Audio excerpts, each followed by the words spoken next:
બાગ તાલુકા પંચાયતના ઉમેદવાર કીર્તિભાઈ ગોર અને બિદડા જિલ્લા પંચાયતના ઉમેદવાર વાલજીભાઈ સંઘારને જંગી લીડ અપાવવા આહવાન કરતા પ્રભારી ફલજીભાઈ ચૌધરી મસ્કા ખાતે બહોળા કાર્યકરો અને આગેવાનો વચ્ચે કાર્યાલયના ઉદ્ઘાટન પ્રસંગે સભાને સંબોધતા ભાજપના આગેવાનોએ પ્રબળ જીતનો વિશ્વાસ વ્યક્ત કર્યો। ખેડૂતો માટે આ માંડવી તાલુકાના મસ્કા વિસ્તારમાં જ્યારે નર્મદા યોજનાની પ્લાનિંગ થયું ત્યારે કોંગ્રેસના સરકારમાં કચ્છ જિલ્લો કમાન્ડ વિસ્તારમાં હતો નહીં, પણ ભારતીય જનતા પાર્ટી અને નરેન્દ્રભાઈ મોદીની સરકારે આ કચ્છને પાણી પહોંચાડવા માટે રાધનપુરથી માંડીને 2-3 વખત પાણીને ઉચકીને હજારો હોર્સ પાવરની મોટરો વાપરીને પણ છેક માંડવી, નખત્રાણા એવા અનેક દૂર દૂરના વિસ્તાર સુધી નર્મદા યોજનાનું પાણી પહોંચાડવા માટેનું કામ કર્યું છે। અને એના જ કારણે આજે માંડવી તાલુકાના ખેડૂતો પણ ખૂબ ખુશ છે। પીવાના પાણીના સંકટમાંથી દૂર, ખેતીના પાણીમાંથી પણ બધાની સમસ્યા દૂર થઈ છે। અમારા તાલુકા પંચાયતના ઉમેદવાર કીર્તિભાઈ, જિલ્લા પંચાયતના ઉમેદવાર વાલજીભાઈ અને અમારા સામંતભાઈ તાલુકા ભાજપના પ્રમુખ ખૂબ સરસ કામ કરી રહ્યા છે। અહીંયા જે પ્રકારની ઉત્સાહ અને ઉમંગ જોવા મળ્યો છે, આખા વિસ્તારમાં સવારથી હું ફરું છું, ખૂબ જ પ્રચંડ ભારતીય જનતા પાર્ટીનું સમર્થન મળી રહ્યું છે।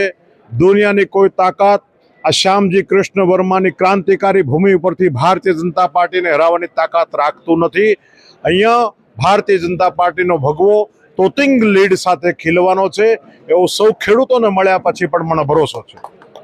તાલુકા પંચાયતની સીટ પર આજરોજ મસ્કા ખાતે ચૂંટણી કાર્યાલયનું ઉદ્ઘાટન કરવામાં આવ્યું। ભારત માતાના પૂજન સાથે આદરણીય સંગઠનના પ્રભારી શ્રી ફલજીભાઈ ચૌધરીના વરદસ્તે કાર્યાલય ખુલ્લું મૂકવામાં આવ્યું છે। આ કાર્યક્રમમાં સંગઠનના માનનીય પ્રમુખ શ્રી સામંતભાઈ ગઢવી, જિલ્લાના ઉપપ્રમુખ એવા સુરેશભાઈ સંઘાર, વિધાનસભાના પ્રભારી આદરણીય પ્રફુલસિંહજી જાડેજાની ઉપસ્થિતિમાં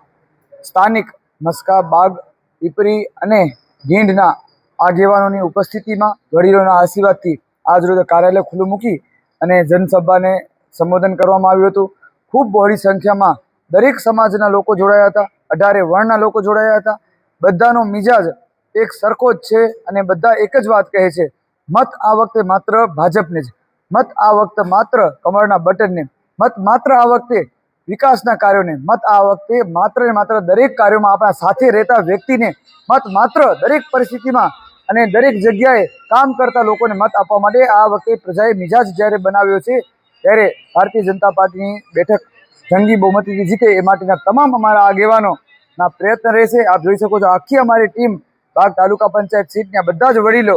બધાના નામ નથી તો બધા જ વડીલો અત્યારે કમર કસી અને દિવસ રાત જોયા વગર બધા આગેવાનો કાર્ય કરી રહ્યા છે। ત્યારે